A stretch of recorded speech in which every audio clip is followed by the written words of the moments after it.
Shalom, Assalamualaikum warahmatullahi wabarakatuh. Om Swastiastu, Namo Buddhaya, salam kebajikan. Perkenalkan, nama saya Lucia Lirmuri. Saya mahasiswa dari Universitas Pembangunan Indonesia Manado dengan NIM 21 14 20 11 70, Fakultas Keperawatan, Program Studi Ilmu Keperawatan, kelas A5 Keperawatan semester 2. Tujuan saya dalam pembuatan video kali ini untuk memenuhi tugas ujian akhir semester dari mata kuliah Pancasila yang dibawakan oleh Uci Aprilia Widyamani, Sarjana Hukum, Master Hukum, dan dengan topik yang akan saya jelaskan yaitu tentang Pancasila. Yang pertama, definisi dan konsep Pancasila. Pengertian Pancasila bisa dipahami secara etimologi, terminologi, dan historis.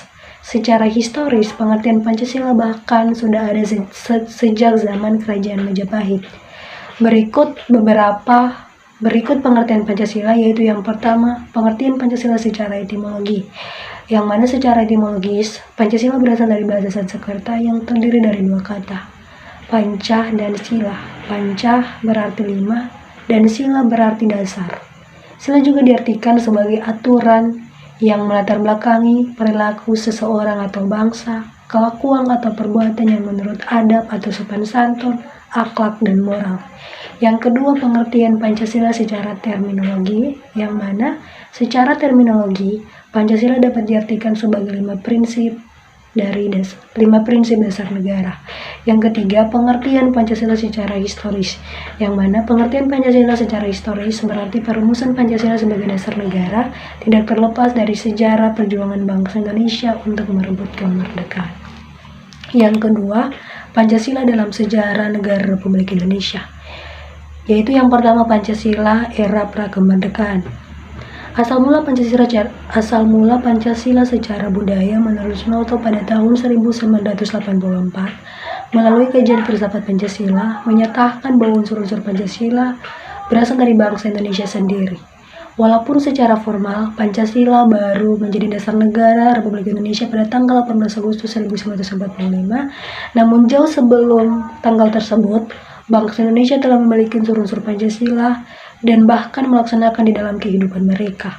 Sejarah bangsa Indonesia memberikan bukti yang dapat kita cari dalam berbagai adat istiadat, tulisan, bahasa, kesenian, kepercayaan, agama, dan kebudayaan pada umumnya. Yang kedua, Pancasila era kemerdekaan, yang mana bangsa Indonesia pada pasca kemerdekaan mengalami banyak perkembangan. Sesaat setelah kemerdekaan Indonesia pada tahun 1945, Pancasila melewati masa-masa percobaan demokrasi. Pada waktu itu Indonesia masuk ke dalam era percobaan demokrasi multipartai dengan sistem kabinet parlementer. Partai-partai politik pada masa itu tumbuh sangat subur dan proses politik yang ada cenderung selalu berhasil dalam mengusul kelima sila sebagai dasar negara. Yang ketiga, Pancasila era Orde Lama, yang mana masa pemerintahan Orde Lama, kehidupan politik dan pemerintah sering terjadi penyimpangan yang dilakukan presiden dan juga MPRS yang bertentangan dengan Pancasila dan Undang-Undang Dasar tahun 1945. Artinya pelaksanaan Undang-Undang Dasar tahun 1945 pada masa itu belum dilaksanakan sebagaimana mestinya. Hal ini terjadi karena penyelenggaraan pemerintahan terpusat pada kekuasaan seorang presiden dan lemahnya kontrol yang seharusnya dilakukan DPR terhadap kebijakan-kebijakan. Selain itu, muncul pertentangan politik dan konflik lainnya yang berkepanjangan sehingga situasi politik, keamanan, dan kehidupan ekonomi makin memburuk. Puncak dari situasi tersebut adalah munculnya pemberontakan G30 SPKI yang sangat membahayakan keselamatan bangsa dan negara. Yang keempat, Pancasila era Orde Baru, yang mana pada masa era Orde Baru dalam sejarah Republik ini merupakan masa pemerintahan yang terlama dan bisa juga dikatakan sebagai masa pemerintahan yang paling stabil. Stabil dalam artian tidak banyak gejolak yang mengemuka layaknya keadaan dewasa ini. Stabilitas yang diiringi dengan maraknya pembangunan segala bidang. Era pembangunan, era penuh kestabilan, menimbulkan romantisme dari banyak kalangan. Di era Orde Baru, yakni stabilitas dan pembangunan serta-merta tidak lepas dari keberadaan Pancasila. Pancasila menjadi alat bagi pemerintah untuk semakin menancapkan kekuasaan di Indonesia. Pancasila begitu diagung-agungkan, Pancasila begitu gencar ditanamkan nilai dan hakikatnya kepada rakyat, dan rakyat tidak memandang hal tersebut sebagai sesuatu yang mengganjal. Yang kelima, Pancasila era reformasi. Memahami peran Pancasila di era reformasi khususnya dalam konteks sebagai dasar negara dan ideologi nasional merupakan tuntutan hakiki agar setiap warga negara Indonesia memiliki pemahaman yang sama dan akhirnya memiliki persepsi dan sikap yang sama terhadap kedudukan, peranan, dan fungsi Pancasila dalam kehidupan bermasyarakat, berbangsa, dan bernegara. Pancasila sebagai paradigma ketatanegaraan, artinya Pancasila menjadi kerangka berpikir atau pola berpikir bangsa Indonesia, khususnya sebagai dasar negara, ia sebagai landasan kehidupan berbangsa dan bernegara. Sebagai negara hukum, setiap perbuatan baik dari warga masyarakat maupun dari pejabat-pejabat harus berdasarkan hukum, baik yang tertulis maupun yang tidak tertulis. Dalam kaitannya dalam pengembangan hukum, Pancasila harus menjadi landasannya, artinya hukum yang akan dibentuk tidak dapat dan tidak boleh bertentangan dengan sila-sila Pancasila. Substansi produk hukumnya tidak bertentangan dengan sila-sila Pancasila. Yang ketiga, sumber historis, sosiologis, yuridis, dan politis pendidikan Pancasila. Yang pertama, sumber historis pendidikan Pancasila. Implikasinya, pengayaan materi perkuliahan Pancasila melalui pendekatan historis adalah amat penting dan tidak boleh dianggap remeh guna mewujudkan kejayaan bangsa di kemudian hari. Melalui pendekatan ini, mahasiswa diharapkan dapat mengambil pelajaran atau hikmah dari berbagai peristiwa sejarah, baik sejarah nasional maupun sejarah bangsa-bangsa lain. Dengan pendekatan historis, Anda diharapkan akan memperoleh inspirasi untuk berpartisipasi dalam pembangunan bangsa sesuai dengan program studi masing-masing. Selain itu, Anda juga dapat berperan serta secara aktif dan arif dalam berbagai kehidupan berbangsa dan bernegara, serta dapat berusaha menghindari perilaku yang bernuansa mengulangi kembali kesalahan sejarah. Yang kedua, sumber sosiologis pendidikan Pancasila. Sosiologi dipahami sebagai ilmu tentang kehidupan antar manusia. Di dalamnya mengkaji antara lain latar belakang, susunan, dan pola kehidupan sosial dari berbagai golongan dan kelompok masyarakat. Di samping juga mengkaji masalah-masalah sosial, perubahan, dan pembaharuan dalam masyarakat. Sukanto menegaskan bahwa dalam perspektif sosiologi, suatu masyarakat pada suatu waktu dan tempat memiliki nilai-nilai yang tertentu. Melalui pendekatan sosiologis ini pula, Anda diharapkan dapat mengkaji struktur sosial, proses sosial, termasuk perubahan-perubahan sosial, dan masalah-masalah sosial yang patut disikapi secara arif dengan menggunakan standar nilai-nilai yang mengacu kepada nilai-nilai Pancasila. Yang ketiga, sumber yuridis pendidikan Pancasila. Pancasila sebagai dasar negara merupakan landasan dan sumber dalam membentuk dan menyelenggarakan negara hukum tersebut. Hal tersebut berarti pendekatan yuridis atau hukum merupakan salah satu pendekatan utama dalam pengembangan atau pengayaan materi mata kuliah pendidikan Pancasila. Urgensi pendekatan yuridis ini adalah dalam rangka menegakkan undang-undang atau law enforcement yang merupakan salah satu kewajiban negara yang penting. Penegakan hukum ini hanya akan efektif apabila didukung oleh kesadaran hukum warga negara, terutama dari kalangan intelektualnya. Dengan demikian, pada gilirannya melalui pendekatan yuridis tersebut, mahasiswa dapat berperan serta dalam mewujudkan negara hukum formal dan sekaligus negara hukum material, sehingga dapat diwujudkan keteraturan sosial atau social order, dan sekaligus terbangun suatu kondisi bagi terwujudnya peningkatan kesejahteraan rakyat sebagaimana yang dicita-citakan oleh para pendiri bangsa. Yang keempat, sumber politik pendidikan Pancasila. Salah satu sumber pengayaan materi pendidikan Pancasila adalah berasal dari fenomena kehidupan politik bangsa Indonesia. Tujuannya agar Anda mampu mendiagnosa dan mampu menformulasikan saran-saran tentang upaya atau usaha mewujudkan kehidupan politik yang ideal sesuai dengan nilai-nilai Pancasila. Yang keempat, Pancasila sebagai dasar dan ideologi negara. Yang pertama, Pancasila sebagai dasar negara. Pengertian Pancasila sebagai dasar negara adalah menunjukkan bahwa Pancasila digunakan sebagai dasar negara dalam mengatur pemerintahan negara dan penyelenggaraan negara. Dasar negara juga disebut dengan ideologi negara. Kedudukan Pancasila sebagai dasar negara juga tertuang dalam pembukaan Undang-Undang Dasar tahun 1945. Sehingga apa yang dimaksud Pancasila sebagai dasar negara adalah sumber tertib hukum tertinggi yang mengatur negara dan masyarakat. Yang kedua, Pancasila sebagai ideologi negara. Pancasila sebagai ideologi negara berarti Pancasila dijadikan ideologi sebagai pedoman oleh masyarakat Indonesia dalam menjalankan kehidupannya. Nilai-nilai yang terkandung dalam kelima asas Pancasila menjadi landasan masyarakat dalam bersosialisasi, kehidupan beragama, hak asasi manusia, dan bekerja sama. Yang kelima, Pancasila sebagai sistem filsafat, etika, dan dasar nilai pengembangan ilmu. Yang pertama, Pancasila sebagai sistem filsafat. Pancasila sebagai sistem filsafat yaitu karena Pancasila merupakan kesatuan bagian-bagian atau yaitu sila-sila Pancasila, yang dimana tiap sila Pancasila mempunyai fungsi sendiri-sendiri. Ditambah, setiap sila Pancasila tidak dapat berdiri sendiri dan tidak saling bertentangan karena keseluruhan sila Pancasila merupakan suatu kesatuan yang sistematis atau majemuk tunggal. Yang kedua, Pancasila sebagai sistem etika. Pancasila sebagai sistem etika di samping merupakan way of life bangsa Indonesia, juga merupakan struktur pemikiran yang diberikan tuntutan atau panduan kepada setiap warga negara Indonesia dalam bersikap dan bertingkah laku. Pancasila sebagai sistem etika dimaksudkan untuk mengembangkan dimensi moralitas dalam diri setiap individu sehingga memiliki kemampuan menampilkan sikap spiritualitas dalam kehidupan bermasyarakat, berbangsa, dan bernegara.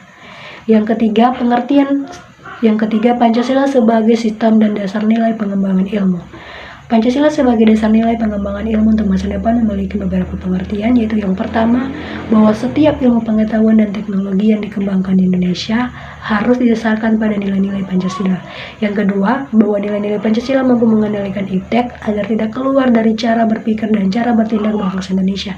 Yang ketiga, bahwa pengembangan iptek harus berakar dari budaya dan ideologi bangsa Indonesia atau yang lebih dikenal dengan istilah indigenasi ilmu. Beberapa hal yang merupakan urgensi dari Pancasila sebagai dasar nilai pengembangan ilmu, yaitu ilmu pengetahuan yang dikembangkan di Indonesia sepenuhnya berorientasi pada barat atau western oriented, kebutuhan pasar, serta belum melibatkan masyarakat luas sehingga hanya menyejahterakan kelompok elit yang mengembangkan ilmu atau science oriented.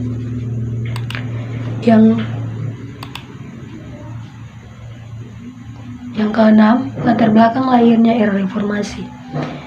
Yaitu yang berikut ini latar belakang lahirnya era reformasi, yaitu yang pertama krisis ekonomi pada tahun 1977. Pada tahun 1997,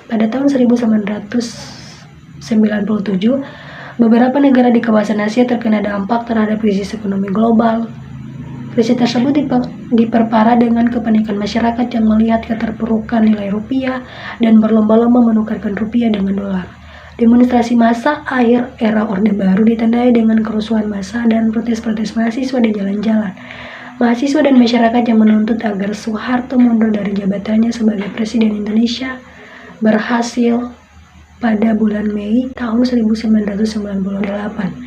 Soeharto menyampaikan surat pengunduran dirinya dan pemerintahan selanjutnya dilanjutkan oleh B.J. Habibie yang saat itu adalah wakil Presiden Soeharto. Yang ketiga, korupsi, kolusi, dan nepotisme atau KKN. Korupsi, kolusi, dan nepotisme menjadi momok serius pada pemerintahan Orde Baru. Sebagian besar institusi dari perangkat negara melakukan korupsi, kolusi, dan nepotisme yang mengakibatkan meruginya negara dan tidak profesionalnya lembaga dalam menjalankan tugas kenegaraan. Yang keempat, tumpulnya hukum. Hukum di Indonesia pada saat Orde Baru tajam ke bawah dan tumpul ke atas. Hal tersebut membuat ketidakpercayaan masyarakat terhadap penegakan hukum di Indonesia. Yang ke-7, Amandemen 1, 2, 3, dan 4 Undang-Undang Dasar 1945. Amandemen Undang-Undang Dasar tahun 1945 telah dilaksanakan sejak tahun 1999 sebanyak 4 kali. Dikutip dari buku Undang-Undang Dasar tahun 1945 dan amandemennya untuk pelajar dan umum oleh Tim Grazindo, amandemen Undang-Undang Dasar tahun 1945 dimaksudkan untuk menyempurnakan Undang-Undang Dasar dan bukan untuk mengganti. Amandemen Undang-Undang Dasar tahun 1945 diadakan dengan aturan atau kesepakatan dasar dalam melakukan perubahan terhadap Undang-Undang Dasar tahun 1945, yakni tidak mengubah pembukaan Undang-Undang Dasar tahun 1945, tetap mempertahankan NKRI, mempertegas sistem pemerintahan presidensial, serta penjelasan Undang-Undang Dasar tahun 1945 yang memuat hal-hal normatif akan dimasukkan ke dalam pasal-pasal atau batang tubuh. Amandemen atau perubahan terhadap Undang-Undang Dasar tahun 1945 dilakukan secara bertahap karena mendahulukan pasal-pasal yang disepakati oleh semua fraksi di MPR. Proses perubahan lalu dilanjutkan dengan perubahan terhadap pasal yang lebih solid untuk memperoleh kesepakatan. Yang kedelapan, perubahan sistem ketatanegaraan NKRI setelah amandemen Undang-Undang Dasar tahun 1945. Sistem pemerintahan Indonesia setelah amandemen adalah sebagai berikut, yaitu yang pertama, negara Indonesia adalah negara hukum, yang kedua, sistem konstitusional, yang ketiga, sistem pemerintahan, yang keempat, kekuasaan negara tertinggi di tangan MPR, yang kelima, presiden ialah penyelenggaraan pemerintah tertinggi menurut Undang-Undang Dasar, yang keenam, presiden tidak bertanggung jawab kepada DPR, yang ketujuh, menteri negara ialah pembantu presiden dan tidak bertanggung jawab kepada DPR.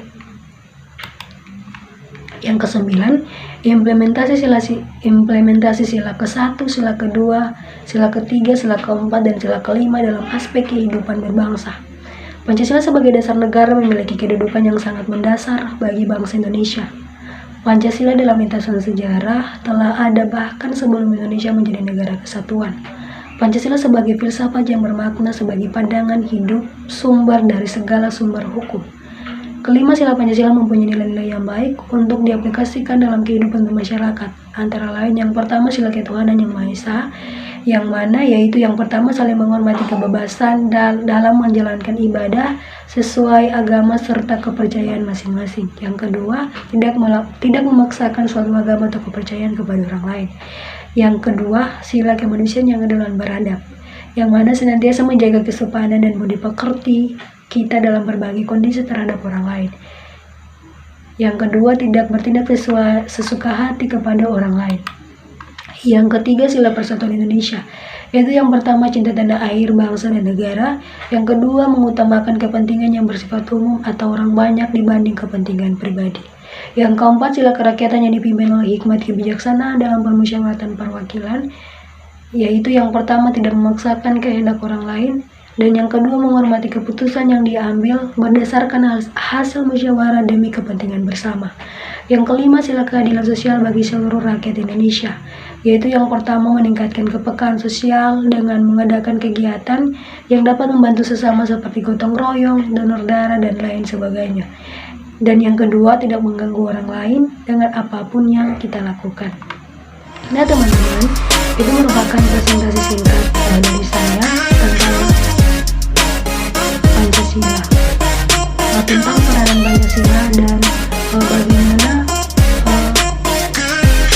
Pancasila terjadi sampai dan bagaimana peranan Pancasila dalam bangsa Indonesia sampai kepada saat ini.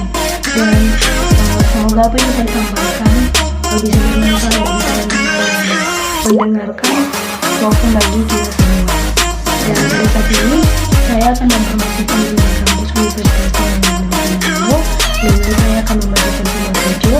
Dan bagi teman-teman atau adik-adik yang ingin menambah ilmu atau ingin melanjutkan studi di bangku perguruan tinggi, ayo bergabung bersama kami di Universitas Pembangunan Indonesia Manado, kampus asri dan elegan. Selamat datang di Universitas Pembangunan Indonesia Manado, yang terletak dekat dengan kawasan bisnis Bahu Mall Manado. Tempatnya di Kelurahan Bahu, lingkungan 3 Manado, sangat strategis di pusat kota Manado. Dibangun di atas lahan seluas 2,5 hektar, Universitas Pembangunan Indonesia Manado berdiri megah dengan ruangan 7 lantai, terdiri dari ruangan kelas, ruangan kantor, perpustakaan, laboratorium komputer, laboratorium keperawatan, pengadilan semu, dan laboratorium bahasa, kantin, serta rooftop di lantai atas. Universitas Pembangunan Indonesia Manado memiliki 6 fakultas dengan program studi, yaitu Fakultas Pertanian, Prodi Agribisnis, Fakultas Hukum, Prodi Hukum, Fakultas Teknik, Prodi Teknik Elektro dan Teknik Sipil, Fakultas Ilmu Sosial Ilmu Politik, Prodi Ilmu Politik, Fakultas Sastra, Prodi Sastra Inggris, Fakultas Keperawatan, Prodi Ilmu Keperawatan, dan Profesi Nurse. Didukung oleh sumber daya manusia yang berkompeten dan tersertifikasi, Universitas Pembangunan Indonesia Manado memiliki dosen dan tenaga kependidikan dengan latar belakang S2 dan S3 lulusan dalam dan luar negeri. Proses belajar mengajar dilaksanakan dengan teknologi informasi merujuk perkembangan dunia modern saat ini, dilakukan dengan sistem e-learning dan sistem ujian online atau ULAIN. Hasil tracer student Universitas Pembangunan Indonesia Manado dan fakultas menyebutkan lulusan UNPI sudah tersebar di dalam dan luar negeri.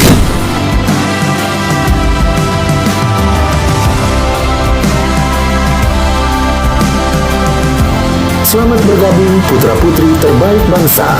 Kembangkan dirimu, raih cita-citamu setinggi bintang di langit.